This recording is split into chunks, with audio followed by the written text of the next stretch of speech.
इस कॉल करने के संबंध में तमाम तरीके से उससे पूछताछ कर रहे हैं। तो बहुत बड़ी खबर इस वक्त की आपको बता रहे हैं। सबसे पहले न्यूज 18 राजस्थान पर मुख्यमंत्री भजनलाल शर्मा को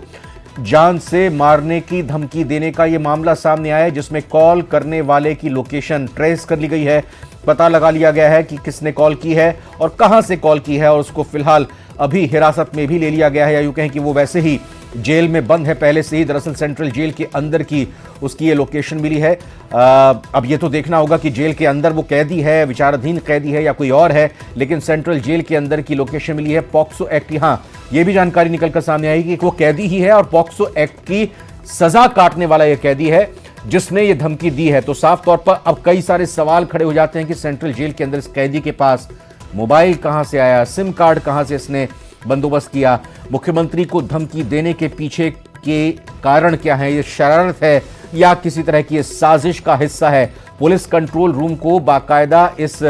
सजायाफ्ता कैदी की तरफ से धमकी दी गई और धमकी देने के बाद फिलहाल आला अधिकारी कैदी से पूछताछ करें। लवली वधवा हमारे संवाददाता और जानकारी के साथ जुड़ चुके हैं, जिन्होंने इस खबर को तुरंत ब्रेक किया है। लवली, बताएं विस्तार से क्या है पूरा घटनाक्रम इस मामले में। देखिए, अब से कुछ देर पहले राजस्थान पुलिस का जो कंट्रोल रूम है, जो कि जयपुर में बना हुआ है अभय कमांड सेंटर, वहां पर एक कॉल आता है। एक अनजान नए नंबर से कॉल आता है, मोबाइल कॉल होती है और मोबाइल कॉल पर वो व्यक्ति कहता है कि वो व्यक्ति किसी भी समय मुख्यमंत्री भजनलाल शर्मा को मार सकता है, और मारने के साथ ही वो ये भी धमकी देता है कि मुख्यमंत्री अभी दिल्ली से लौट रहे हैं, दिल्ली से घर जाते समय, दिल्ली से जब वो एयरपोर्ट से घर जाएंगे उस समय उनके साथ कभी भी ये घटना घट सकती है। इस पूरी घटना के बाद में पुलिस कंट्रोल रूम अचानक हरकत में आया। हरकत में आते ही पुलिस कंट्रोल रूम ने इस मोबाइल नंबर को ट्रेस किया, तो ये लालकोटी थाना इलाके के अंदर जो सेंट्रल जेल स्थित है वहां पर ये नंबर ट्रैक हुआ है। और नंबर को ट्रैक करने के साथ ही यहाँ पर पता लगा है कि एक बंदी जो है उसके पास ये मोबाइल फोन मिला है, जो कि पॉक्सो एक्ट के अंदर पिछले कुछ समय से बंद है, और अपनी जमानत नहीं होने की वजह से वो पुलिस पर कई तरह के आरोप प्रत्यारोप कर रहा है। लेकिन फिलहाल एसीपी डीसीपी स्तर के अधिकारी मौके पर पहुंचे हैं, इंटेलिजेंस की टीमें मौके पर हरकत में आई है। इस दौरान जो है सीएम की सुरक्षा बढ़ाने के लेकर के भी कामकाज जो है वो शुरू कर दिया गया है। लेकिन इस व्यक्ति को ट्रेस करके पुलिस ने चंद मिनटों के अंदर, ये कह सकते हैं कि 1 घंटे के अंदर, इस पूरे ऑपरेशन को 45 मिनट में अंजाम दिया गया है। फिलहाल आरोपी से जेल के अंदर ही एक अन्य कमरे के अंदर जो है वो पूछताछ की जा रही है। पुलिस के तमाम अधिकारी, आईबी के अधिकारी पूछताछ इस वक्त कर रहे हैं आरोपी से कि आखिर उसने धमकी क्यों दी, कैसे दी। और सबसे बड़ी बात यह है कि जेल के अंदर मोबाइल फोन का इस्तेमाल होने की खबरें हम सुनते आए हैं, लेकिन जेल सुरक्षा को लेकर के कई तरह के सवाल जयपुर सेंट्रल जेल, राजधानी जयपुर की बड़ी जेल है, उस पर खड़े हुए हैं। आखिरकार जेलर और उनका स्टाफ कर क्या रहा था। जेल के अंदर पॉक्सो एक्ट के कैदी के पास में मोबाइल फोन होता है और वो मोबाइल फोन से खुलेआम जो है वो सीएम को मारने की धमकी देता है, जिसके बाद में सभी एजेंसीज इस वक्त हरकत में आ चुकी हैं। तमाम जो अधिकारी हैं वो मौके पर पहुंचे हैं। पुलिस कमिश्नर को जो है वो पुलिस कमिश्नर पूरे मामले का फीडबैक जो है डीजीपी राजस्थान को दे रहे हैं। गृह राज्य मंत्री जवाहर सिंह बेडम को भी इसका फीडबैक दिया जा रहा है और मुख्यमंत्री कार्यालय को भी इस पूरे घटना के बारे में जानकारी दी जा रही है। इस वक्त जो कमिश्नर हैं और जो इंटेलिजेंस के तमाम बड़े अधिकारी हैं, उनका ये कहना है आरोपी से पूछताछ की जा रही है। आगे मामले में क्या कुछ सामने आता है वो हम जल्दी आपको बताएंगे, लेकिन फिलहाल राजधानी जयपुर की सेंट्रल जेल के अंदर सुरक्षा व्यवस्था ताक पर रखना और जयपुर के अंदर बैठे कैदी के पास मुख्यमंत्री की लोकेशन होना कि मुख्यमंत्री इस वक्त कहां है, कहां से कहां जा रहे हैं और कहां पर उनके साथ में वारदात हो सकती है, इस तरह का थ्रेड जो है वो दिखाया गया, जिसके बाद में एजेंसीज हरकत में आई है। एजेंसीज को पसीना आ गया जब मुख्यमंत्री को लौटने का जैसे कार्यक्रम आ रहा था, उसी दौरान जो है इस तरह का फोन कॉल अगर आता है और उसके बाद में ये घटने जैसी बात जो है वो ये धमकी दी जाती है, जिसके बाद में पूरे इलाके के अंदर जो रूट लाइनिंग थी मुख्यमंत्री की एयरपोर्ट से लेकर के ओटीएस निवास तक की, उसके तमाम थानों की पुलिस को सड़क पर उतारा गया है। इंटेलिजेंस की एजेंसीज को अलर्ट किया गया और अलर्ट होने के बाद में कंट्रोल रूम पूरे मामले पर नजर रखे हुए है। कमिश्नर जो है बीजू जॉर्ज जोसेफ, वो भी पूरे घटना की जानकारी ले रहे हैं। बताया जा रहा है कि वो भी जेल के लिए रवाना हो रहे हैं और इसके अलावा जो तमाम इलाके के जो एसीपी डीसीपी हैं वो मौके पर इस वक्त पहुंच चुके हैं। लेकिन जेल सुरक्षा नियमों को एक बार फिर से कैदियों ने खुले तौर पर धज्जियां उड़ाई है और मुख्यमंत्री को सीधे तौर पर यहां पर टारगेट करने की बात जो है वो की जा रही है। फिलहाल पूरे मामले में जो आरोपी है उसकी पहचान जो है अभी पुलिस ने नहीं बताई है, लेकिन आरोपी से लगातार जो पूछताछ है वो की जा रही है और पूछताछ के बाद में क्या जानकारी सामने आती है। हालांकि जेल के अंदर जो है आपराधिक रूप से पहले से वो अन्य मामले के अंदर पॉक्सो एक्ट के मामले में जेल में बंद है, लेकिन अब आरोपी के खिलाफ जो है मोबाइल फोन इस्तेमाल करना, मुख्यमंत्री के खिलाफ धमकी देना इत्यादि मामलों के अंदर भी मामला दर्ज करके उसे कल कोर्ट में पेश किया जाएगा। फिलहाल लालकोठी थाना पुलिस ने उसे हिरासत में ले लिया है और जेल के अंदर ही हिरासत के अंदर ही जो पूछताछ जो है वो की जा रही है। 40 मिनट के अंदर अंदर इस पूरे ऑपरेशन को अंजाम दिया गया है। पुलिस के तमाम इंटेलिजेंस के अधिकारी इस वक्त मौके पर है। मोबाइल फोन का जो IMEI नंबर है, उसके अलावा मोबाइल फोन की जो ट्रेसिंग है, सिम कार्ड की ट्रेसिंग है, सिम कार्ड से कब कब कहां कहां कॉलिंग हुई, उसकी कॉल डिटेल निकलने में कुछ वक्त लगता है, तो वो वक्त अभी पूरा लग रहा है, लेकिन इस फोन से कई बार कॉल हुए हैं, ऐसी जानकारी प्रारंभिक रूप से सामने आई है। और लगातार इस मोबाइल फोन का उपयोग जो है वो जेल के अंदर आज दिन भर से किया जा रहा था और उसके बाद में इस मोबाइल पर जो है ये बताया जा रहा है कि इंटरनेट के माध्यम से जो सोशल मीडिया पर जो अपडेट्स होते हैं न्यूज के, वो भी देखे जा रहे थे। तमाम तरह की जानकारी जो है वो इस वक्त इंटेलिजेंस की टीमें खंगाल रही है। जो साइबर एक्सपर्ट्स हैं उनकी मदद ली जा रही है। जो अभय कमांड सेंटर के अंदर जो तमाम साइबर एक्सपर्ट है, तमाम एजेंसीज इस वक्त अलर्ट मोड पर आ चुकी है और एजेंसीज के अधिकारी इस वक्त अपने फोन उनके व्यस्त चल रहे हैं, वो बातचीत करने की स्थिति में नहीं है। लेकिन लगातार मुख्यमंत्री को थ्रेड मिलने के बाद में पूरे सिस्टम में हड़कंप मचा हुआ है और हड़कंप मचने के बाद में इस पूरे मामले की पड़ताल करने के लिए बड़े अधिकारी जो है इस पूरे थ्रेड की जानकारी ले रहे हैं, पूरी घटना की जानकारी ले रहे हैं। मुख्यमंत्री के भी अधीनस्थ जो अधिकारी हैं उन्हें घटना की सूचना दे दी गई है और मामले में बता भी दिया गया है कि आरोपी जो है वो अरेस्ट है और उससे पूछताछ की जा रही है आखिर उसने ऐसा घटनाक्रम किया क्यों, क्योंकि वो पॉक्सो एक्ट में पहले से बंद है, उसकी जमानत नहीं हो पा रही है, लेकिन उसने एक और जुर्म कर दिया और जुर्म भी ऐसा कि सीधे प्रदेश के सूबे के मुखिया पर ही उसने जान से मारने की धमकी दे डाली, जो कि अपने आप में एक अपराध है। और अपराध के साथ साथ में जेल के सुरक्षा नियमों को सीधे तौर पर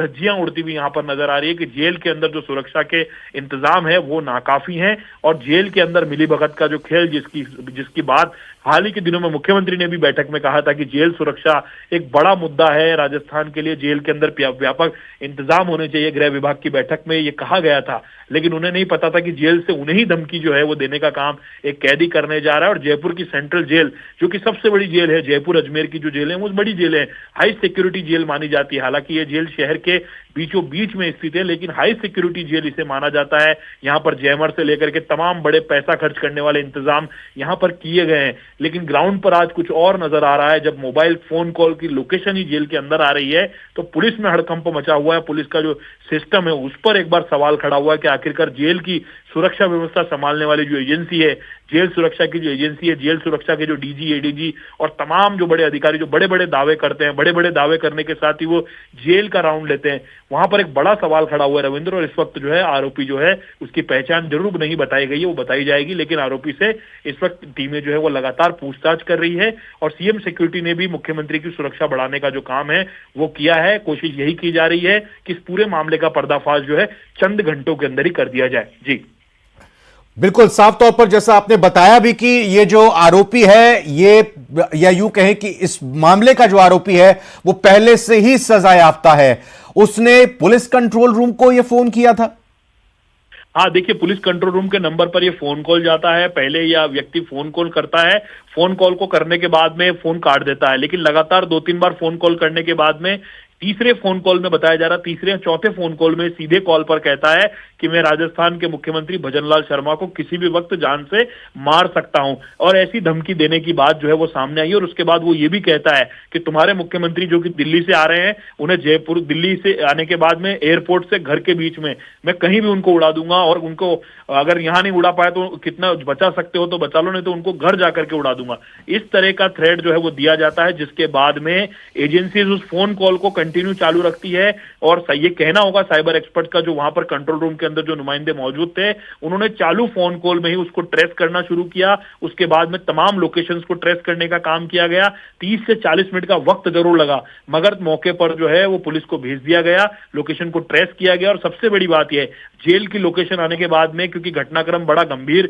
किस्म का ये अपराध है, मुख्यमंत्री को सीधे तौर पर थ्रेट देना, तो ऐसे में इस मामले में पुलिस ने भी कोई ये कह सकते हैं मामले को दबाया नहीं, और सीधे तौर पर यह कहा कि जेल के अंदर मोबाइल फोन मिला है और उसी मोबाइल फोन कॉल से एक पॉक्सो एक्ट के अपराधी ने इस पूरे मामले में थ्रेट दिया है मुख्यमंत्री के नाम का, और उन्हें जान से मारने की धमकी जो है वो दी गई है। फिलहाल पूरे मामले की जांच जो है वो चल रही है और ऐसा माना जा रहा है कि अगले कुछ घंटों के अंदर इस पूरे मामले का खुलासा जो है वो पुलिस कर सकती है या अलसुबह कर सकती है। लेकिन आरोपी को जेल नियमों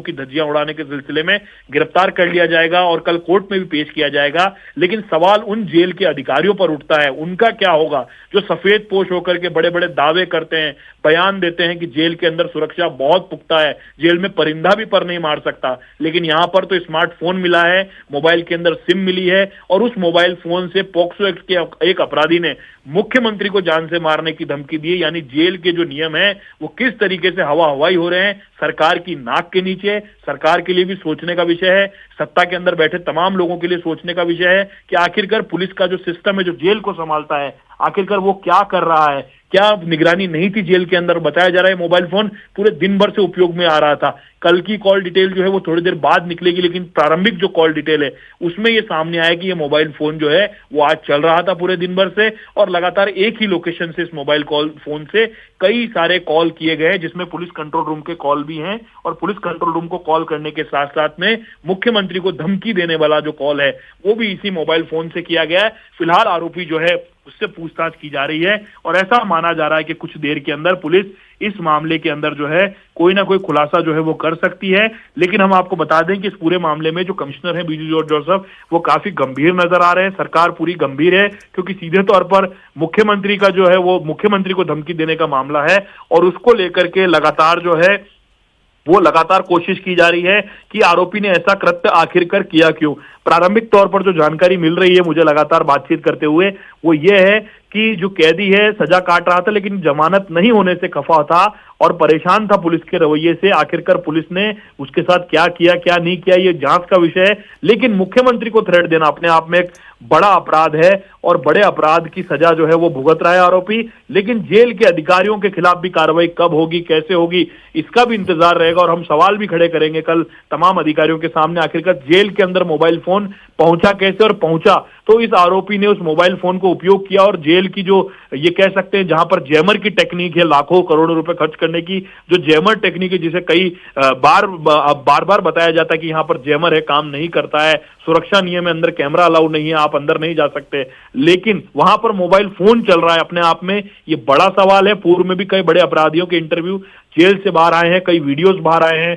जेल से फोन कॉल की धमकियां आमतौर पर आती रही है, लेकिन मुख्यमंत्री को धमकी मिल जाएगी इस बात का अंदाजा पुलिस को भी कुछ नहीं था। लेकिन अभी इस पूरे मामले के बाद में पुलिस का कोई भी आला अधिकारी अब फोन कॉल नहीं रिसीव कर रहा है, किसी मैसेज का कोई रिप्लाई नहीं दे रहा है क्योंकि पूरा मामला बेहद गंभीर है और इस गंभीर मसले पर लगातार जांच पड़ताल इन्वेस्टिगेशन का जो काम है वो पुलिस की टीमें इस वक्त कर रही है। लालकोटी थाना इलाके के अंदर ये जेल आती है जहां पर ये पूरे घटनाक्रम की जो जिम्मेदारी बनती है लालकोटी थाना पुलिस की, और जेल प्रशासन को इस बारे में कानो कान खबर नहीं थी। पुलिस मोबाइल को ट्रेस करते हुए पहुंची तो जेल के दरवाजे पर जाकर के पुलिस की गाड़ी रुकी। जब जेल के दरवाजे से लोकेशन को ट्रेस किया गया तो जेल के अंदर एक बैरक की लोकेशन आई, जिसके बाद में पुलिस प्रशासन में हड़कंप मच गया है। पुलिस प्रशासन ने आला अपने जाब्ते को लेकर के, क्योंकि कई खूंखार अपराधी जयपुर की सेंट्रल जेल में बंद हैं। जयपुर बम ब्लास्ट से लेकर के कई अन्य बड़े बड़े अपराध के अपराधी जो हैं वो जयपुर सेंट्रल जेल में बंद हैं। तो ऐसे में ये यहाँ पर सुरक्षा व्यवस्था का भी